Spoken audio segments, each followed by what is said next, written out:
Students, क्या हाल है आपका? ठीक ठाक है? अच्छा स्टूडेंट्स, आज का जो हमारा टॉपिक है वो है वेरिफिकेशन एंड वैलिडेशन।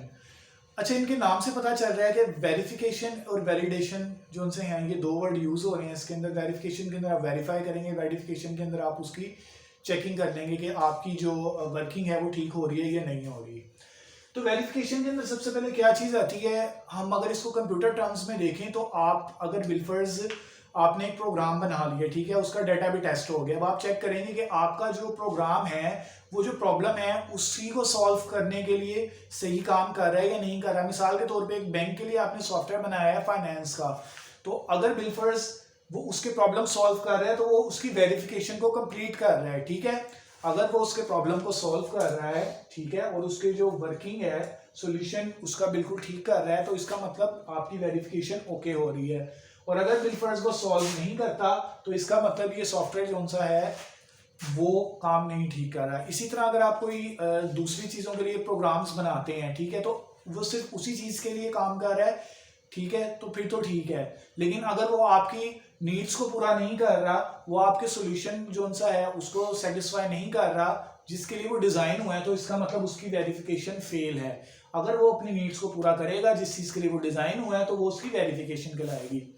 उसके बाद आपके पास वैलिडेशन आ जाती है। वैलिडेशन के अंदर क्या आता है कि आपका जो प्रोग्राम है, अगर वो उसके सॉल्यूशन को आप जिस चीज़ के लिए डिज़ाइन हुआ है, ठीक है, जिस चीज़ के लिए डिज़ाइन हुआ है उसको वो वेरीफाई कर देता है, ठीक है, यानी कि वो उसकी वेरिफिकेशन हो गई, उसकी वेरिफिकेशन हो गई। वेरिफिकेशन होने के बाद क्या होगा, आप उसकी वैलिडेशन करेंगे, आप उसको चेक करके देखेंगे कि आया कि अब आप उस पर एक्शन परफॉर्म करने वाले बन जाएंगे। हाँ, अब मैं इसकी चेकिंग कर सकता हूँ कि हाँ ये ठीक चलेगा या नहीं चलेगा, ठीक है। आपने ये चीज़ें देखनी है।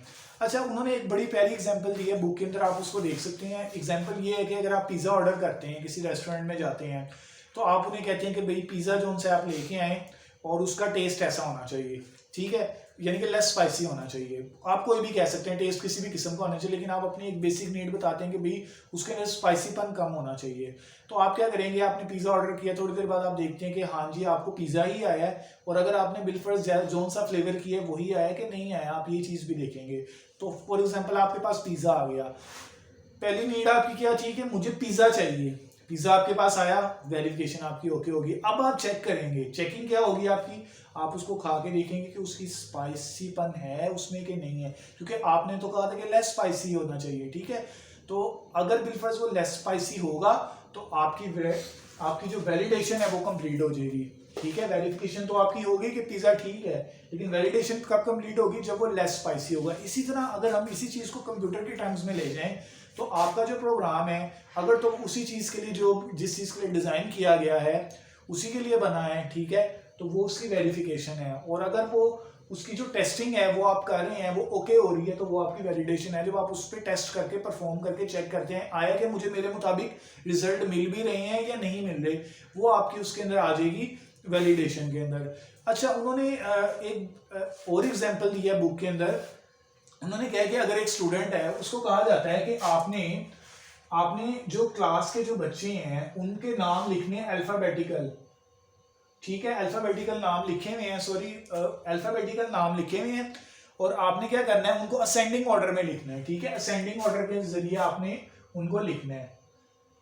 अगर आपको ये टास्क दिया जाता है, मिसाल के तौर पे असेंडिंग ऑर्डर क्या होता है कि सबसे पहले आपके पास यानी ए से स्टार्ट होगा और एंड तक जी तक जाएगा, ठीक है, यानी कि मैं यहाँ से लेके यहाँ तक जी तक लिखता हूँ। ए से नाम स्टार्ट होगा, फिर ए नाम वाले पहले आएंगे, फिर बी नेम वाले, फिर सी, फिर डी, फिर एंड पे जी नेम तक। यहाँ पे जो भी यानी कि मैं अली लिख देता हूँ, यहाँ पे बिलाल लिख देता हूँ, ठीक है। तो ये आपके पास एक एग्जाम्पल आ रहा है, एंड पे मैं जाहिद लिख देता हूँ।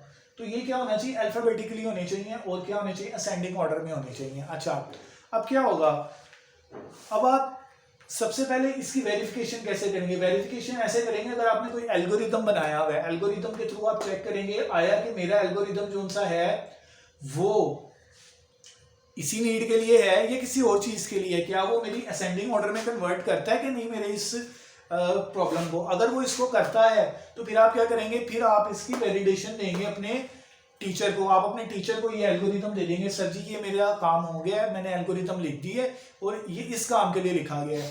अब सर जो उनसे हैं वो टेस्टिंग करके चेक करेंगे, उनका सेकंड फेज होगा वैलिडेशन का, वो उसको वैलिडेट करेंगे, चेक करेंगे कि हाँ आया कि अब आपके जो नंबर हैं कि वाकई अली, बिलाल और इसी तरह जो CDE वाले जो नंबर हैं वो अल्फाबेटिकली और असेंडिंग ऑर्डर में है कि नहीं है। अगर डिसेंडिंग ऑर्डर में होंगे तो ऑब्वियसली बात है कि आपकी वैलिडेशन फेल हो जाएगी, ठीक है। और अगर बिलफर्ज असेंडिंग ऑर्डर में होंगे तो फिर आपकी वैलिडेशन जो सी है वो सक्सेसफुल हो जाएगी। इसलिए आपने इन दोनों को देखना होता है, पहले वेरीफाई करेंगे आया कि चीज़ उसके लिए बनी या नहीं बनी, और वैलिडेशन के अंदर आप ये चीज़ चेक किया करेंगे कि आपके जो रिजल्ट हैं इनपुट्स देके क्या आया कि वो ठीक आ रहे हैं या नहीं आ रहे, वो आपकी वैलिडेशन होंगे। आज के लिए इतना ही। अगर आपको कोई इश्यू हो तो आप इस टॉपिक से रिलेटेड मेरे से कोई भी क्वेश्चन कमेंट सेक्शन में पूछ सकते हैं। Thank you.